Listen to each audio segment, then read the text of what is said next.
ഞാൻ ഇന്ന് നിങ്ങളുടെ മുന്നിൽ വെച്ചിരിക്കുന്നത് വെറും ഒരു വാർത്തയല്ല, പുറത്തു വന്ന ഒരു നിർണായക റിപ്പോർട്ടിന്റെ ഞെട്ടിക്കുന്ന ചില യാഥാർത്ഥ്യങ്ങളാണ്. അയോധ്യ രാമക്ഷേത്ര നിർമ്മാണത്തിനായി കോടിക്കണക്കിന് ഭക്തർ നൽകിയ പണം കൊള്ളയടിക്കപ്പെട്ടു. 200 കോടിയല്ല, 2000 കോടിയല്ല, വൻ അഴിമതിയാണ് നടത്തിയത്. അതും 20,000 കോടിയുടെ എന്നൊക്കെ തള്ളിമറിച്ചവർ ഒക്കെ ഇനി എന്തു പറഞ്ഞ് മലക്കം മറിയുമെന്ന് നമുക്ക് കണ്ടറിയാം. ആ നിർണായക റിപ്പോർട്ടിലെ വിവരങ്ങൾ കേട്ടാൽ പ്രതിപക്ഷം അണ്ണാക്കിൽ പിരിവെട്ടിയ അവസ്ഥയിലായേക്കാം. അതെന്തായാലും നമുക്ക് ഈ വിവരങ്ങൾ പരിശോധിച്ച യാഥാർത്ഥ്യം മനസ്സിലാക്കാം. നിങ്ങൾക്കറിയാമല്ലോ, കഴിഞ്ഞ 2 മാസമായി ഇന്ത്യൻ രാഷ്ട്രീയത്തിലും മാധ്യമങ്ങളിലും ആഞ്ഞടിച്ച ഏറ്റവും വലിയ കൊടുങ്കാറ്റായിരുന്നു ഈ വാർത്ത. യോഗി സർക്കാരിനെയും ക്ഷേത്ര ട്രസ്റ്റിനെയും ലക്ഷ്യമിട്ട് പ്രതിപക്ഷം തൊടുത്തുവിട്ട മാരകമായ ആരോപണം. കോടിക്കണക്കിന് വിശ്വാസികളുടെ വികാരത്തെയും രാജ്യത്തിന്റെ അഭിമാനത്തെയും ചോദ്യം ചെയ്ത വൻ വിവാദം. പക്ഷേ സത്യം എപ്പോഴും മൂടിവെക്കാൻ കഴിയില്ലല്ലോ.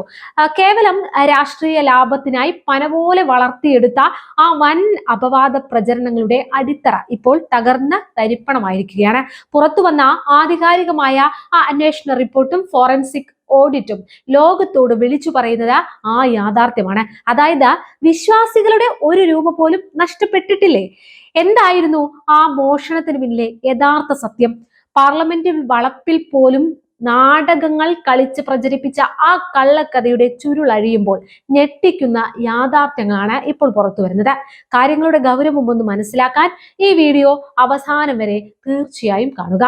ഒരു മാസത്തിന് മുമ്പ്, കൃത്യമായി പറഞ്ഞാൽ 2026 ജൂൺ മാസം, അന്ന് അയോധ്യയിൽ നിന്ന് ഒരു വാർത്ത പുറത്തു വരുന്നു. രാമക്ഷേത്രത്തിലെ പണം എണ്ണുന്ന മുറിയിൽ നിന്ന് ചില ജീവനക്കാർ കാണിക്കപ്പണം മോഷണം നടത്തി. അതെ, അവിടെ മുതലാണ് വലിയ രാഷ്ട്രീയ കരുനീക്കങ്ങളും ആസൂത്രണങ്ങളും ആരംഭിക്കുന്നത്. മാധ്യമങ്ങളിൽ വന്ന ചെറിയൊരു വാർത്തയെ പിടിച്ചാണ് പ്രതിപക്ഷം ഇത്ര വലിയൊരു പുകമറ സൃഷ്ടിച്ചത്. പ്രാദേശികമായി റിപ്പോർട്ട് ചെയ്യപ്പെട്ട ചെറിയൊരു സാമ്പത്തിക ചോർച്ചയെ ഉത്തർപ്രദേശിലെ സമാജ്വാദി പാർട്ടിയും മറ്റ് പ്രതിപക്ഷ കക്ഷികളും പെട്ടെന്ന് തന്നെ യോഗി സർക്കാരിനെയും രാമക്ഷേത്ര ട്രസ്റ്റിനെയും താഴെ ഇറക്കാനുള്ള വൻ രാഷ്ട്രീയ ആയുധമാക്കി മാറ്റി. 2026 ജൂൺ 7 സമാജ്വാദി പാർട്ടി അധ്യക്ഷൻ അഖിലേഷ് യാദവ് ജുഡീഷ്യൽ അന്വേഷണം ആവശ്യപ്പെട്ട് രംഗത്തെത്തി. തൊട്ടു പിന്നാലെ നമ്മൾ കണ്ടത് പിന്നെ എന്താണ്? ആരോപണ തുകകൾ വാനോളം ഉയർന്നില്ലേ? ആദ്യം പ്രചരിപ്പിച്ചത് 200 കോടിയുടെ തട്ടിപ്പ് എന്നായിരുന്നുവെങ്കിൽ ദിവസങ്ങൾക്കുള്ളിൽ അത് 2000 കോടിയായി. ഒടുവിൽ ജൂലൈ 1 സമാജ്വാദി പാർട്ടി നേതാവ് രാം ഗോപാൽ യാദവ് പരസ്യമായി പ്രഖ്യാപിച്ചത് എന്തായിരുന്നു? ഇത് പ്രമുഖർ ഉൾപ്പെട്ട 20,000 കോടി രൂപയുടെ അഴിമതിയാണ് എന്നല്ലേ? തീർന്നില്ല. ജനങ്ങൾ നൽകിയ കോടിക്കണക്കിന് രൂപയുടെ സ്വർണവും വജ്രവും പണവും എവിടെ പോയെന്ന് ആർക്കും അറിയില്ല എന്നും വാർത്തകൾ പരന്നില്ലേ? കഥ അവിടെ കൊണ്ടും തീർന്നോ? ഇല്ല. പിന്നെയും പലവിധ ആരോപണങ്ങൾ ഉയർന്നുകൊണ്ടേയിരുന്നു. ഒടുവിൽ രാഷ്ട്രീയ പ്രചരണം അതിരുകടന്ന കേവലം ഒരു മോഷണ കേസിനെ അപഹാസ്യമായ രീതിയിലേക്ക് മാറ്റിയതും നമ്മൾ കണ്ടതാണ്. ശേഷം ജൂലൈ അവസാനത്തോടെ പാർലമെന്റ് വളപ്പിൽ കണ്ടത് ചിന്തിക്കാവുന്നതിനും അപ്പുറമുള്ള കാഴ്ചയായിരുന്നു. MP പപ്പു യാദവ് കാവ്യവസ്ത്രവും രുദ്രാക്ഷമാലയും ധരിച്ച് ഒരു ക്ഷേത്ര പൂജാരിയുടെ വേഷത്തിൽ തെരുവ് നാടകം അവതരിപ്പിച്ചു.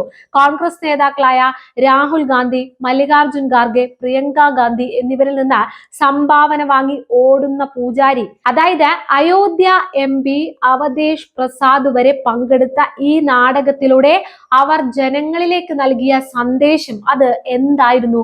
രാമക്ഷേത്രത്തിലെ പൂജാരിമാരാണ് പണം കവർന്നത് എന്നാണോ? എന്നാൽ ഈ ആരോപണങ്ങളിൽ എത്രത്തോളം ലോജിക്കും സത്യവുമുണ്ട്? വലിയ അവകാശവാദങ്ങൾ ഉന്നയിച്ചവർക്ക് മുൻപിൽ അന്വേഷണ ഏജൻസികൾ നിരത്തിയ യഥാർത്ഥ വസ്തുതകൾ എന്തായിരുന്നു എന്നറിയാമോ? കഥയിൽ നിർണായകമായ ഒരു ട്വിസ്റ്റ് കടന്നു വരുന്നത് ഇവിടെയാണ്. അതായത് പ്രതിപക്ഷത്തിന്റെ വൻ പ്രചരണങ്ങളുടെ അടിത്തറ തോണ്ടിക്കൊണ്ട് ആ സമഗ്രമായ സ്വതന്ത്ര ഓഡിറ്റ് റിപ്പോർട്ട് ഇപ്പോൾ പുറത്തു വന്നിരിക്കുന്നു. യഥാർത്ഥത്തിൽ ആരോപണങ്ങൾ കൊടുമ്പിരി കൊണ്ടപ്പോൾ വസ്തുതകൾ പുറത്തു കൊണ്ടുവരാൻ ശ്രീറാം ജന്മഭൂമി തീർത്ഥ ക്ഷേത്ര ട്രസ്റ്റാണ് രാജ്യത്തെ പ്രമുഖ സ്വതന്ത്ര തേർഡ് പാർട്ടി ഓഡിറ്ററായ MSV ശങ്കർ അയ്യർ ആൻഡ് കമ്പനിയെ ഏൽപ്പിച്ചത്. അവർ സമർപ്പിച്ച സമഗ്രമായ ഓഡിറ്റ് റിപ്പോർട്ട് പ്രതിപക്ഷത്തിന്റെ 20,000 കോടിയുടെ കള്ളക്കഥകളെ കാറ്റിൽ പറത്തിയിരിക്കുകയാണ്. ഭക്തർ നൽകിയ 3,300 കോടി രൂപയും കൃത്യമായി കണക്കുകളിലുണ്ട്. അതായത് ആ പണം പൂർണ്ണമായും സുരക്ഷിതമാണ് എന്ന്. ഇനി നമുക്ക് ആ കണക്കുകൾ വ്യക്തമായി ഒന്ന് പരിശോധിക്കാം. പൊതുജനങ്ങളിൽ നിന്ന് സമാഹരിച്ചത് ആകെ 3300 കോടി രൂപയാണ്. ഇതിൽ 1800 കോടി രൂപ ക്ഷേത്ര നിർമ്മാണത്തിന്, 400 കോടി രൂപ ഭൂമി ഏറ്റെടുക്കലിനുമായി മാറ്റിവെച്ചു. ഈ തുക മുഴുവൻ സ്റ്റേറ്റ് ബാങ്ക് ഓഫ് ഇന്ത്യയിലെ പ്രത്യേക അക്കൗണ്ടിലാണ് സൂക്ഷിച്ചിരിക്കുന്നത്. ഭൂമി ഏറ്റെടുക്കലിലോ മറ്റ് നിർണായക പ്രവർത്തനങ്ങളിലോ സീറോ ക്യാഷ് ഇടപാടുകളാണ് നടന്നിട്ടുള്ളത്. അതായത് 100% തുകയും bank to bank account transfer വഴി മാത്രം കൈമാറ്റം ചെയ്യപ്പെട്ടു എന്നാണ് ക്രിസ്റ്റൽ ക്ലിയർ പോലെ വ്യക്തമാക്കുന്നത്. അപ്പോൾ പിന്നെ മോഷണം നടന്നിട്ടേ ഇല്ലേ? നടന്നു. പക്ഷേ അതിന്റെ സത്യാവസ്ഥ തികച്ചും വ്യത്യസ്തമാണ്. ഉത്തർപ്രദേശ് പോലീസിന്റെ പ്രത്യേക അന്വേഷണ സംഘം കോടതിയിൽ സമർപ്പിച്ച റിപ്പോർട്ട് പ്രകാരം പണം എണ്ണുന്ന മുറിയിലെ കാണിക്ക പണത്തിൽ നിന്ന് ചില ബാഹ്യ ജീവനക്കാർ തട്ടിപ്പ് നടത്തിയിരുന്നു. അതേസമയം നമ്മൾ ഓർക്കേണ്ട മറ്റൊരു പ്രധാന വസ്തുത എന്താണെന്നറിയാമോ? ഈ ഒരു കേസിൽ മാത്രമല്ല പ്രതിപക്ഷം ഇത്തരം ആരോപണങ്ങൾ ഉന്നയിച്ചത്.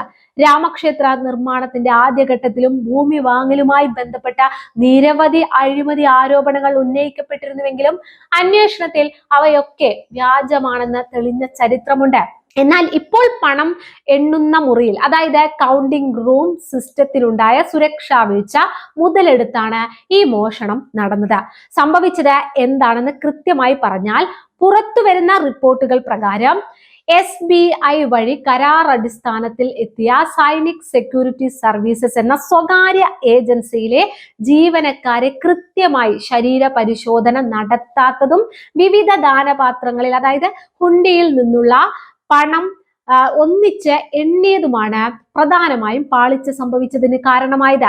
ഏപ്രിൽ 27-നും ജൂൺ 5-നും ഇടയിൽ 70ഓളം സംഭവങ്ങൾ CCTVയിൽ പതിഞ്ഞു.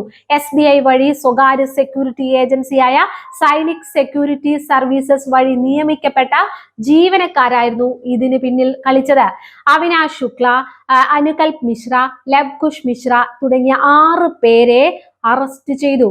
പണം എണ്ണുമ്പോൾ CCTV ബ്ലൈൻഡ് സ്പോട്ടുകൾ ദുരുപയോഗം ചെയ്തും നോട്ടുകെട്ടുകൾ പോക്കറ്റുകളിലും മറ്റ് സോക്സിലും അറ്റാച്ച്ഡ് ബാത്റൂം വരെ ഒളിപ്പിച്ചുമാണ് ഇവർ പണം കടത്തിയത്. എന്നാൽ ഇതിൽ നിന്നും പാഠം ഉൾക്കൊണ്ട് ക്ഷേത്ര ട്രസ്റ്റ് ഇപ്പോൾ എന്ത് ചെയ്തു എന്നറിയാമോ? ഇപ്പോൾ അതിശക്തമായ സുരക്ഷാ മാനദണ്ഡങ്ങൾ അവിടെ നടപ്പിലാക്കി കഴിഞ്ഞു. അതായത് AI അധിഷ്ഠിതമായ ക്യാമറ മോണിറ്ററിംഗ്, പണം എണ്ണുന്ന സ്ഥലങ്ങളിൽ ഹൈടെക് ഡിജിറ്റൽ സ്കാനിംഗ്, ബാങ്ക് ഉദ്യോഗസ്ഥരുടെ നേരിട്ടുള്ള കർശന മേൽനോട്ടം എന്നിവ ട്രസ്റ്റ് ഉറപ്പാക്കിയിട്ടുണ്ട്. അതായത് ഇപ്പോൾ സംഭവിച്ചത് എന്താണെന്ന്, ബാഹ്യ ഏജൻസികളുടെ ഭാഗത്തു നിന്നുണ്ടായ ഒരു സാങ്കേതിക പിഴവിനെയാണ് പ്രതിപക്ഷം 20,000 കോടിയുടെ അഴിമതിയാക്കി ചിത്രീകരിക്കാൻ നോക്കിയത്. എന്നാൽ അന്വേഷണ റിപ്പോർട്ടിലോ ഫോറൻസിക് തെളിവുകളിലോ ഒരു ക്ഷേത്ര പൂജാരിയുടെ പേര് വന്നിട്ടില്ല എന്നതാണ് യാഥാർത്ഥ്യം. എന്തായാലും ഒടുവിൽ സത്യം ജയിച്ചിരിക്കുകയാണ്. അയോധ്യ രാമക്ഷേത്രത്തെയും അതിന്റെ ഭാരവാഹികളെയും ലക്ഷ്യമിട്ട് നടന്ന രാഷ്ട്രീയ നീക്കങ്ങൾക്കും കുപ്രചാരണങ്ങൾക്കും ഭക്തർ തങ്ങളുടെ അചഞ്ചലമായ വിശ്വാസത്തിലൂടെ മറുപടി നൽകി കഴിഞ്ഞിരിക്കുന്നു. ക്ഷേത്ര ട്രസ്റ്റിനെയും പൂജാരിമാരെയും അപകീർത്തിപ്പെടുത്താനുള്ള ശ്രമങ്ങൾ ജനങ്ങൾ പൂർണ്ണമായും തള്ളിക്കളഞ്ഞു എന്നതിന്റെ ഏറ്റവും വലിയ തെളിവാണ് അവിടെ ദർശനത്തിനെത്തുന്നവരുടെ എണ്ണത്തിലും വഴിപാടുകളിലും ഉണ്ടാകുന്ന വൻ വർധനവ്. 2026-27 സാമ്പത്തിക വർഷത്തിന്റെ ആദ്യ പാദത്തിലെ കണക്കുകൾ സൂചിപ്പിക്കുന്നത് ക്ഷേത്രത്തിലെ ഹുണ്ടി കാണിക്കയായി മാത്രം പ്രതിമാസം ശരാശരി 5 കോടി രൂപ ലഭിക്കുന്നുണ്ട് എന്നാണ്. രാഷ്ട്രീയ താല്പര്യങ്ങളോടെയുള്ള വ്യാജ പ്രചരണങ്ങൾക്ക് ഭക്തരുടെ സമർപ്പണത്തെയും ആത്മീയതയും തകർക്കാൻ കഴിയില്ലെന്ന് ഈ കണക്കുകൾ വ്യക്തമാക്കുന്നില്ലേ? വിവാദങ്ങൾക്കൊടുവിൽ സത്യവും ഭക്തിയും തന്നെയാണ് ഇവിടെ ജയം കണ്ടിരിക്കുന്നത്. അതെ, കേവലം രാഷ്ട്രീയ കൊടിയുടെ നിറം നോക്കാതെ സത്യം തിരിച്ചറിയാൻ ഭാരതത്തിലെ ജനങ്ങൾക്ക് കൃത്യമായി അറിയാമെന്ന് ഈ സംഭവം ഒന്നുകൂടി തെളിയിക്കുന്നു. കേവലം ഒരു രാഷ്ട്രീയ നേട്ടത്തിനു വേണ്ടി കോടിക്കണക്കിന് വരുന്ന വിശ്വാസികളുടെ മനോവികാരങ്ങളെയും രാജ്യത്തിന്റെ ആത്മവിശ്വാസത്തെയും ചൂഷണം ചെയ്യാൻ നോക്കിയവർക്ക് ജനങ്ങൾ നൽകിയ ഏറ്റവും ശക്തമായ തിരിച്ചടിയാണിത്. വ്യാജ പ്രചരണങ്ങൾക്കും അപവാദങ്ങൾക്കും താൽക്കാലികമായ ഒരു പുകമുറ സൃഷ്ടിക്കാൻ കഴിഞ്ഞേക്കാം, പക്ഷേ ഏത് ആരോപണങ്ങൾക്കും മുന്നിൽ അന്തിമ വിജയം സത്യത്തിന് മാത്രമായിരിക്കും.